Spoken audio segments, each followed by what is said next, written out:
Chris, I apologize on your last name. How do I pronounce that? It's actually Trapasso, like a pass in the NFL. Trapasso. That's the easiest way to remember. That's awesome. Chris Trapasso, CBS Sports. He's got the mock drafts out there. I just played that clip from John Lynch. I'm sure you've heard it.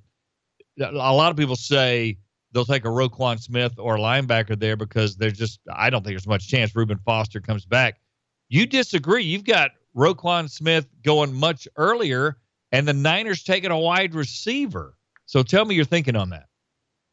Yeah, I just think when you look at the Niners draft history, they've prioritized over the last 3 or 4 drafts the defensive side of the ball. They picked 3 consecutive defensive linemen, certainly different regimes, but that is a big part of the makeup of their roster now. They picked Reuben Foster after his slide last year, which, obviously at this point, maybe that slide was for good reason. I just think with Jimmy Garoppolo, with an offensive-minded head coach, when you look at their wide receivers, Pierre Garçon, Marquise Goodwin, Aldrick Robinson, those are their top 3 guys for Jimmy Garoppolo. So I think Kyle Shanahan dealt with Julio Jones in Atlanta. I don't think Cortland Sutton from SMU is the next Julio Jones, but he's a similar type player, 6'3", close to 220 pounds, certainly can, win in the red zone in those jump ball situations, but is good after the catch, just like Julio Jones is. I think he's more of a likely pick or someone on the offensive side of the ball than another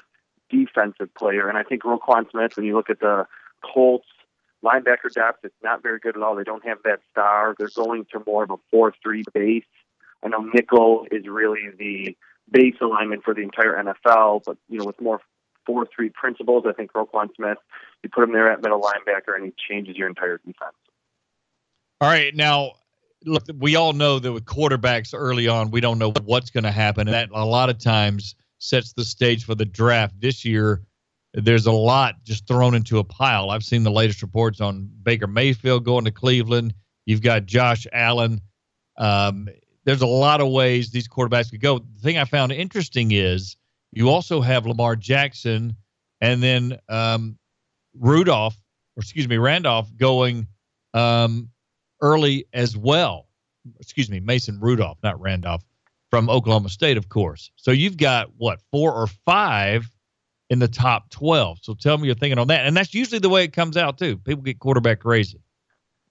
Yeah, I mean, like you said, we've seen, many years where, quarterbacks, just because of the perceived or the true value of that position, get pushed up in the draft. This is the most hyped signal caller draft at least 2004 with, the Eli Manning, Big Ben, Phillip Rivers, and it very well could be the first draft with 6 quarterbacks in the first round since that famous 1983 draft, John Elway, Jim Kelly, Dan Marino, and then 3 others who didn't necessarily fare that well as pros. So I think if these quarterbacks are going to go, I would just be surprised if someone like Lamar Jackson or Mason Rudolph ends up falling, because it kind of, works in conjunction with each other, that there are 5 or 6 very hyped quarterbacks in this class, and there are tons of teams outside of the top 5, Bills, Dolphins, Cardinals, potentially the Ravens, potentially the Chargers, that either need a quarterback right now or want to, draft that player for the future. The Patriots, the Saints. There's just so many teams. So that's why I think this is going to be a quarterback-dominated first round, but that is going to push, some high-quality prospects, into the middle portions and the later portions of round 1. So 6 in the first round in 83, you've got 6 in the first 12. That's unbelievable. And I think you're probably closer to right than closer to wrong. Don't you feel like that way? Yeah, I mean, I think teams like the Buffalo Bills, I didn't actually predict them moving up like everyone seems to think they will. I think that'll be, like there is every year, there's 2 or 3 things that we all think are a lock to happen that ultimately do not. I just don't know if they're going to be able to find a willing partner. If the Denver Broncos are sitting there, a team that, is in the AFC like the Bills, usually contending for a wild card spot like the Bills, are they going to let the Bills come up and take someone like Josh Rosen when they could potentially just pick him? And I don't know if the Bills are going to be willing to trade, next year's first round pick, 2 second rounds this year, 2 third rounds this year. I think the Jets trading with the Colts to move from 6 to 3, trading 3 second round picks, set the bar so high for what it'll cost to move into that top 5 to get one of these quarterbacks. And like I said, there are so many teams that need a quarterback, and this is the draft to pick one. Now, of course, they've got A.J. McCarron. We have a small sample size, but it was a good one, with the 3 or 4 games he played, and then he's had mop-up duty since then. They've got him, and I know they want a quarterback. Do they feel as compelled? What's the feel you get from Buffalo? Well, I think that they certainly will pick a quarterback, and I would be absolutely stunned if it's not in the first round. I think either they move up, if they stay at 12, if they somehow can land one at 22, like a Rudolph or a Jackson, then they would do that.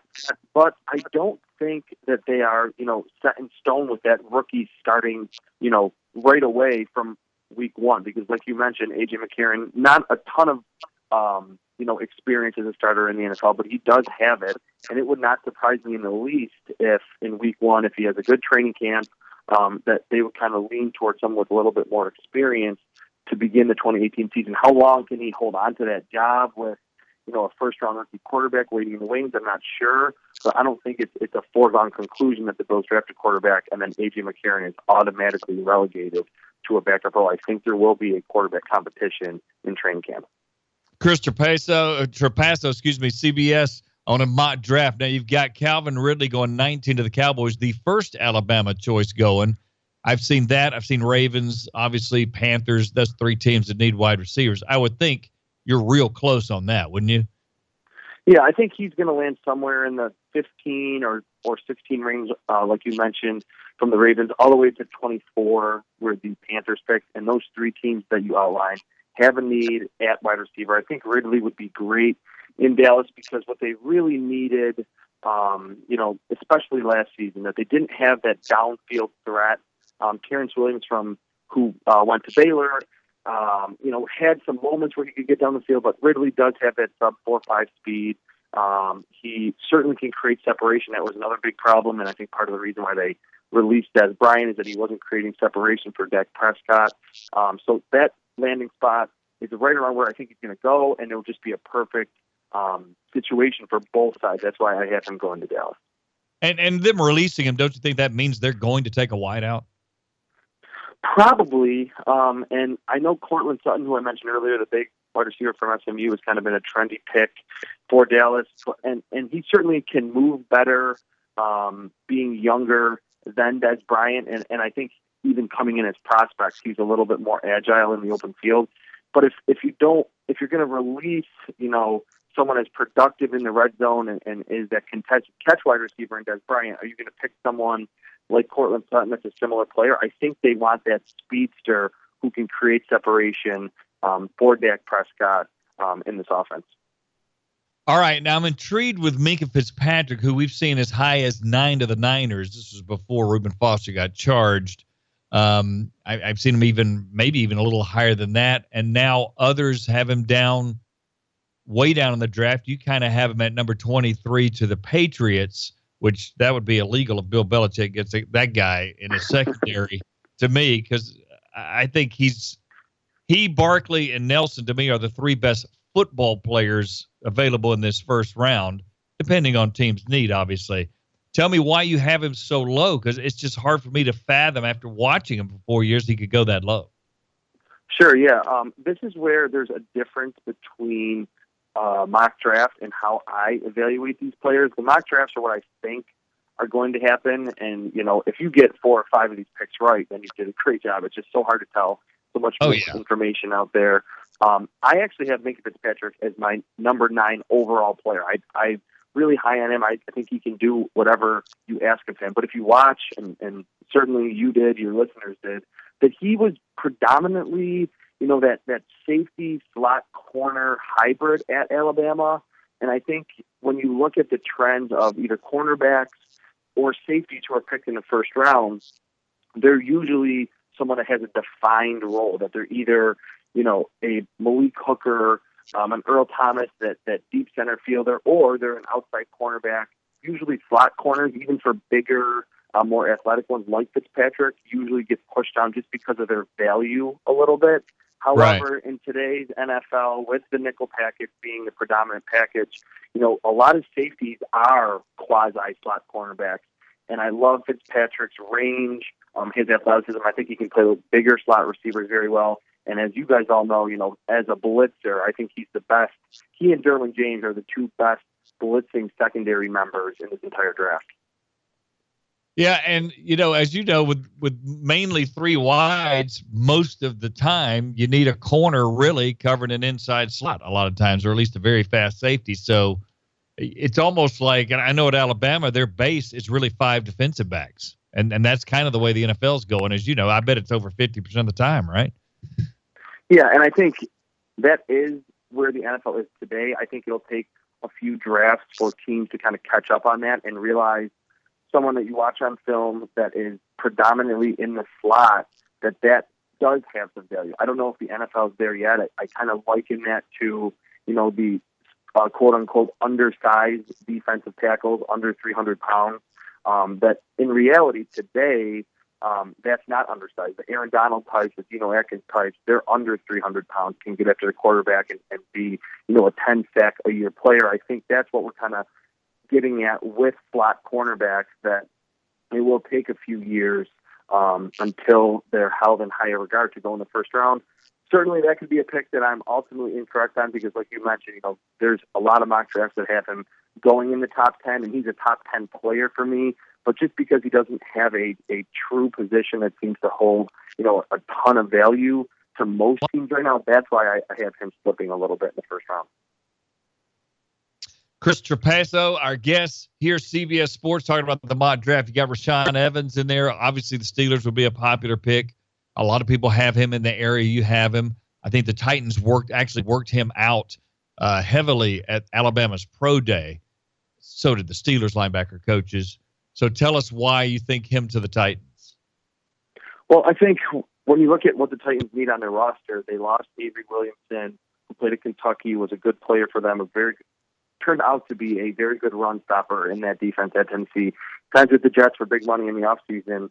And just watching Evans' film, you see someone that is your classic Alabama linebacker, that is a hard hitter. He's explosive coming downhill against the run.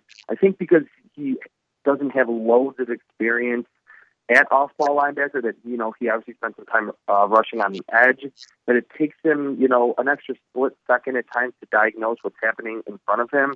But I think with time and in time, that's something that can become faster for him. And if the game slows down for him at the next level, I think he can be a 100-plus tackle guy, a couple interceptions, and he's certainly athletic enough in coverage. So that's just, the range that he seems to be in terms of his overall value as a prospect and a team that needs that tone setter at linebacker.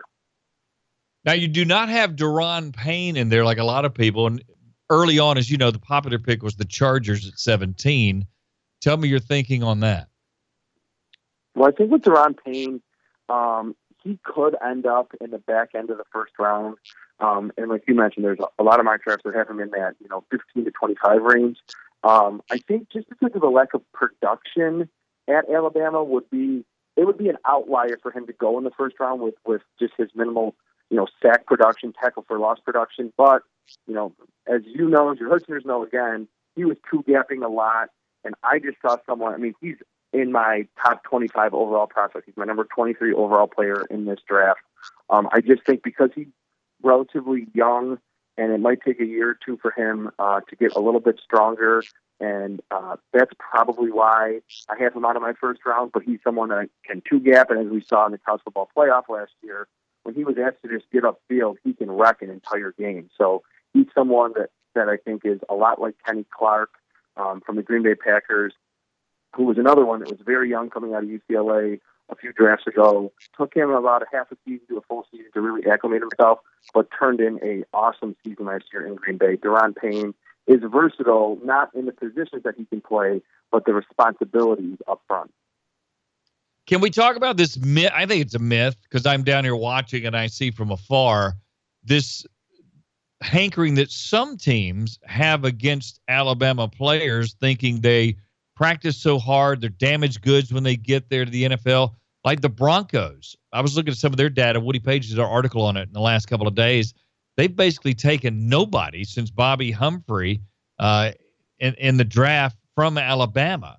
So they just don't get a lot of guys. And I think the last guy was on there was Devin Mathis, who came over in free agency, as you know. So what is the thinking and how real is it from NFL teams seeing that? And then other ones love Alabama guys like Ozzie Newsome. So I'm trying to figure that one out. Yeah, I think that's a really good point to bring up. And I think you citing the Broncos is also a good point, that there could be, and there probably are a few teams outside of the Broncos that have some, just inherent red flags against Alabama players. Do I think that's the case for the entire NFL? Certainly not. I mean, there's usually 3 to 4 Alabama players that go in the first round every year. Marlon Humphrey, like you mentioned, Ozzie Newsome, with the Ravens picked him last year. He had a very good rookie season, was one of the most physical boundary cornerbacks in terms of, stopping those bubble screens and outside runs that I've ever scouted. So I think there was just a string of a few Alabama players that had some red flags coming into the NFL that kind of set a bad precedent for everyone coming out of that program. But I think the proof is in the pudding. I mean, this is a program that, like I said, not only 3 or 4 first-rounders in every draft, which I don't think any other program can say, but in terms of how many guys get drafted, 6, 7, 8, 9 every single year, and the majority of those, especially the early round picks, end up being good players. Clinton Dix, Landon Collins at the safety spot, I think has kind of helped that reputation of the secondary members. Like I said, Marlon Humphrey, C.J. Mosley has been one of the best, and I think most underrated 3-down linebackers in the game after, a few linebackers from Alabama didn't necessarily pan out. Some had some off-field issues. So a few teams could have some concerns. Maybe the Broncos have the most, but is this the case for every team or the majority of the teams in the NFL? I don't think so. Yeah, it's just odd to me because all the guys you mentioned, and most of them turn out, and look, everybody's going to have guys that don't pan out, right? I mean, that's just the way it is. Some guys do great, like Devontae Freeman, who was a mid-round draft pick, and then other guys that are high draft picks don't. So it's just interesting to me that the Broncos and several teams seem to have that thinking on Alabama. If there's a guy from Alabama that could sneak in the first round, I've seen Ronnie Harrison's his name sneak in there too. Is there anybody else that you have ranked on your personal board that you might have in the second round that could possibly sneak in there? Yeah, I think Ronnie Harrison could, towards the back end. I think Philadelphia Eagles at 32 would make sense if they don't trade back. But he kind of reminds me as almost the safety version of Rashaan Evans. He's a hard hitter, very physical, physically intimidating just looking at him. But he does take a little bit of time to diagnose, get sucked up on play action a bit. That's probably why he's a little bit more in the second round than the first. I'm in the minority here, but Bradley Bozeman, I'm not sure why he hasn't gotten more fanfare. Watching his film was actually boring. He just blocked everything in front of him, and I think having that experience in that power running game where he's doing a lot of combo blocking, he was very good in pass protection. I think he's, NFL strong right now. A lot of these recent offensive linemen, whether it be centers, guards, or tackles, don't really have the strength to deal with, NFL veterans. I think Bozeman does. I have him ranked at number 61 overall. It seems as though he's going to go much later than that, but I think he'll be a steal in the later portions of the draft. I think, a lot of Alabama players, maybe not even the, most highly touted offensive linemen, end up being solid pros just because they're so well coached and they're playing in a true pro-style offense with the Crimson Tide. Yeah, and Alabama is underrated as far as putting some offensive linemen in the NFL. All right, here's my 3 that are the best football players around. We told you Barkley. I think Quentin Nelson's off the charts. And then, of course, Minkah Fitzpatrick. Give me 2 or 3 guys that are just great football players, almost as can't miss as you can do, that would go in the first round, regardless of position or team or anything. Yeah, I mean, you mentioned a few that I also agree with that would carry that label. Derwin James, I think, is similar to Minkah Fitzpatrick. They're kind of hybrid safety, linebacker, corners. Athletically, can do whatever you ask of him. The other one I would say is Roquan Smith. We talked about him earlier. He reminds me of Bobby Wagner of the Seahawks. That some people might call him undersized, but he has a sideline-to-sideline speed. He covers like a safety. And in terms of, like I mentioned with Rashaan Evans and Ronnie Harrison, he's kind of the opposite of that he reads plays so quickly, very experienced in the SEC. So outside of these quarterbacks, which I don't really hold in as high regard as the consensus, it's mostly defensive players, linebackers, corners, safeties that I think are really high-quality prospects in this draft and are almost can't miss. That's good stuff. People can follow Chris Trapasso. It's Chris, Trapasso, Trapasso, CBS Mock Draft. You can follow him there on Twitter. And also go, I guess that's the latest thing you've done, right? The NFL Mock Draft that I've seen on CBSSports.com. Yeah, and then today, and it should be going up soon, I just posted my final top 150 big board. That's my own rankings with some highlighted players that are, supposedly locks to go in the first round. There's 27 guys that one of the CBS insiders, Jason Monkenford, posted the other day. So I wrote off that. And you can go there to see not where I think these players are going to be drafted, but how I evaluated them as prospects.